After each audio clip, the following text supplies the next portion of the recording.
Hi, I'm Dave, proud owner of a working peach orchard and big-time supporter of promoting tourism. So, why does a peach farmer care about tourism? Well, let me tell you a little story about John and Jane. Hi. They thought it would be nice to take a vacation. John had ideas, and Jane had ideas. But as they talked, they couldn't decide where to go. They knew their perfect place was out there. They just had to find it. Jane flipped through magazines.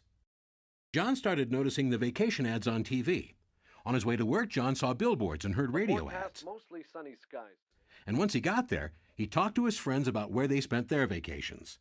Jane did some research on the internet, visiting different websites to see which places had what they were looking for. After seeing all their options, John and Jane came to the same conclusion. We found the perfect place. They were so excited, they started to plan their trip right away. After booking their flights, John was eager to line up some things to do in the perfect place. So he visited the Perfect Place's website, watched a video, checked out the hotels, bought tickets to a ball game, and signed up for the Perfect Place's e-newsletter especially for visitors. Jane called the toll-free number and spoke to a nice lady who told her everything she needed to know about the Perfect Place. Jane also got the visitor's guide, which helped her learn what theater productions were in town, where to eat, and other things to do in the Perfect Place. So, John and Jane had explored their options, booked their travel, and planned their vacation. They packed their bags and off they went. End of story, right? Actually, this is where the real story begins, because what do you think John and Jane do when they get to the perfect place? Guess what? They spend their money. They spend their money on their rental car, in their hotel, seeing the attractions, enjoying outdoor activities, shopping, and dining out. They're happy they came to the perfect place. Woohoo! You know who else is happy?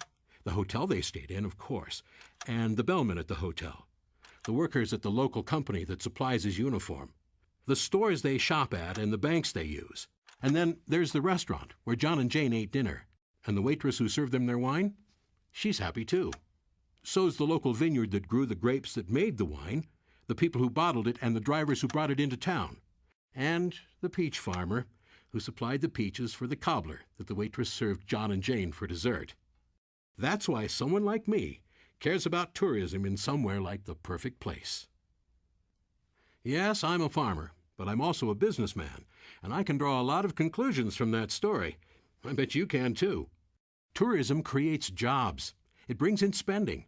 And tourists pay taxes, which means locals pay less. But tourism is competitive, and without the marketing engine that drives it, people like John and Jane will take their money to some other destination, where it'll benefit some other local economy. Let's make sure our local economy grows. Let's feed it, nurture it, help it along, so it becomes strong, healthy, and delicious.